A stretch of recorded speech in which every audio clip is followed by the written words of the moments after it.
인연 가운데 표준이 되는 인연은 하나님과 인간 사이에 맺어진 부자의 인연입니다. 이 인연에서 비롯된 심정은 어떠한 존재의 권한에 의해서도 굽혀질 수 없는 영원하고 불변하고 유일한 것입니다. 또 이 심정의 권한은 절대적인 것입니다. 그러기에 이 권한을 갖고 나타나게 될 때 모든 존재물은 그 앞에 머리 숙일 수밖에 없으며 이 심정의 권한을 갖고 움직일 때 만천하는 따라 움직이지 않으면 안 됩니다. 이것이 우주의 철칙입니다. 하나님이 창조 당시 이상으로 삼고 바랐던 참된 사랑, 위대한 사랑을 중심 삼고 인간과의 사랑 관계를 맺어 하나 될 수 있는 신인의 일체의 가정을 이루었더라면 오늘날 우리들은 천국이니 지옥이니 하는 것을 염려할 것 없이 그냥 그대로 천국으로 다 들어가게 되는 것입니다. 아버지와 아들이 만날 수 있는 최고의 장소가 어디냐? 사랑이 교차되는 중심, 생명이 교차되는 중심, 이상이 교차되는 그런 중심에서 만나는 것입니다. 그렇게 보면 사랑과 생명과 이상이 한자리에 있다는 것입니다. 그 자리에 가면 하나님도 사랑이요, 나도 사랑이요, 하나님도 생명이요, 나도 생명이요, 하나님도 이상이요, 나도 이상이 된다 이겁니다. 그것을 결정 지을 수 있는 최초의 인연과 최초의 통일의 장소가 부자 관계가 이루어지는 자리가 아니면 있을 수 없습니다. 여러분, 부자 일신이라는 말이 도대체 무엇을 중심 삼고 하는 말입니까? 그것은 사랑을 빼놓으면 안 됩니다. 사랑과 생명과 혈통이 연결되어 있습니다. 이 세 가지 요건이 필요합니다. 부자 일신이라고 할 때 거기에는 반드시 사랑과 생명과 혈통이 연결되어야 됩니다. 말로써 맺어지는 부자의 관계, 예약만으로 맺어지는 부자의 관계는 필요 없습니다.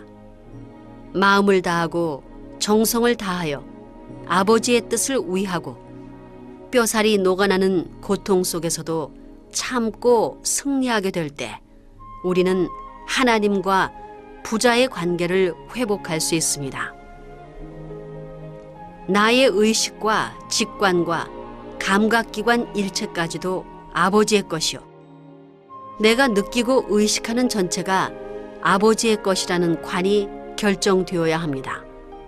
그렇게 되지 않는 한 심정을 통해 움직이는 하늘을 소유할 수 없다는 것을 똑똑히 알아야 되겠습니다. 인간은 누구라도 심정적으로 하나님과 하나 되도록 되어 있습니다.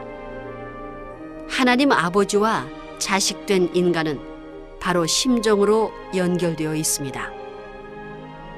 우리가 말을 하고 보고 느끼고 또 감정적으로 체감하는 일체도 하나님을 중심 삼고 인연된 것이어야 합니다. 이제는 삼합, 하나님, 참부모, 그리고 여러분이 일치되어야 합니다. 보조를 맞추어야 된다는 것입니다. 생사를 결정할 수 있는 내용이 달려있기에 삼자가 일치되는 점에서 하나 되어야 하는 것입니다.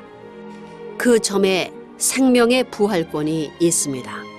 그 점이 하나 되고 참부모와 여러분이 하나 되어 일치될 수 있는 연결점입니다. 거기서 일심통일이 벌어지는 것입니다. 그렇기 때문에 여러분은 뜻과 일치된 생활을 해야 합니다. 본래 하나님과 완전히 하나 된 후에는 나 중심 삼고 살고, 나 중심 삼고 생각하고, 나 중심 삼고 사랑하는 것이 원칙입니다.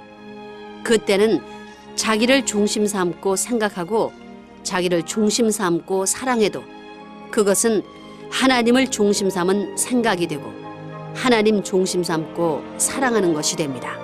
그것이 원칙이라는 겁니다. 하나님 아버지를 만나기 위해서, 그리고 하나님과 인연 맺기 위해서 얼마나 정성 들였느냐 하는 것이 자신의 재산입니다. 여러분은 하나님이 계시다는 것을 하루에 몇 번이나 자각합니까? 24시간 가운데 몇 번이나 하나님이 계시다는 것을 느낍니까?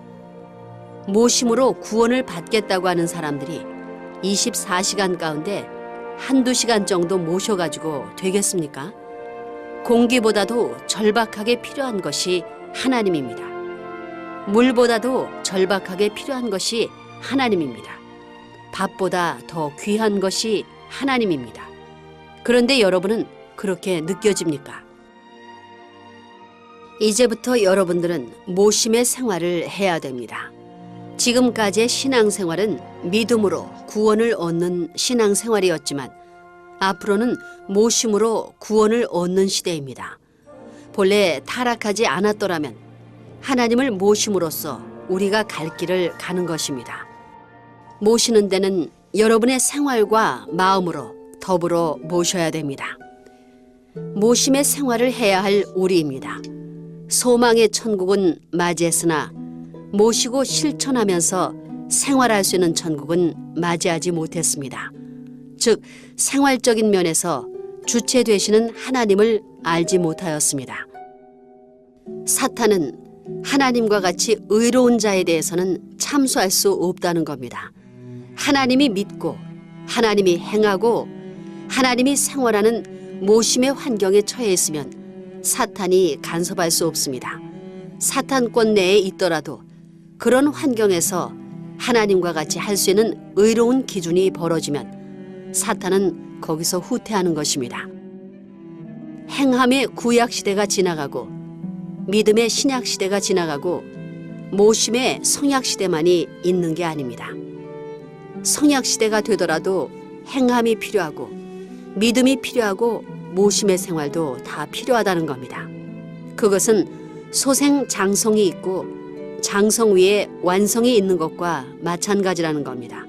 그건 뗄래야 뗄 수 없는 것입니다. 통일교에서는 모심으로써 구원을 받는다고 합니다. 시의, 즉 모심으로써 구원을 받는다는 겁니다. 추나추동 양복을 해 입는 남자들이 있으면 아버지께도 해드려야 됩니다. 그분이 채를 가진 분이 아니기 때문에 대신 정성을 모았다가 한절기가 되면 그 모은 정성을 누가 보나 안 보나 자기 혼자 교회를 위해 하나님을 모시는 마음으로 눈물을 흘리면서 연보궤에 드리게 되면 그 정성은 법궤에 쌓이는 겁니다. 그것이 관념적이 아니라 감정적으로 체화되고 표현될 수 있는 생활이 되어야 됩니다.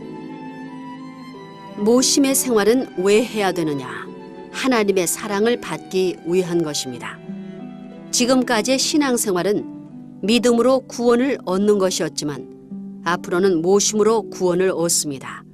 본래 타락하지 않았다면 하나님을 모심으로써 우리가 갈 길을 다 가는 것입니다. 믿기는 뭘 믿어요? 모시고 생활함으로써 다 되는 겁니다. 모시는 데는 여러분의 생활과 마음으로 더불어 모셔야 됩니다. 통일교회 시대는 부모님 시대입니다. 하나님이 땅에 임할 수 있고 하나님이 오실 수 있는 길을 닦는 것입니다. 그래서 하나님이 오시게 될 때 모심으로써 구원을 얻는다는 말이 성립됩니다. 역사는 그렇게 발전하는 것입니다. 모심의 자리에 동참하기 위해서는 지금까지 슬퍼에 나오셨던 하나님을 위로해 드릴 수 있고 슬픈 정성의 사연에 동참할 수 있는 내용을 갖춰야 합니다. 이것을 소개하고 그에 따르는 탕감 조건을 하나님 앞에 세우기 위해 나온 것이 복귀 원리입니다. 여러분들은 모심의 생활을 해야 됩니다. 그러면 모심의 생활은 왜 해야 되느냐? 하나님의 사랑을 받기 위한 것이라는 걸 알아야 됩니다. 그러므로 하나님을 먼저 모셔야 됩니다.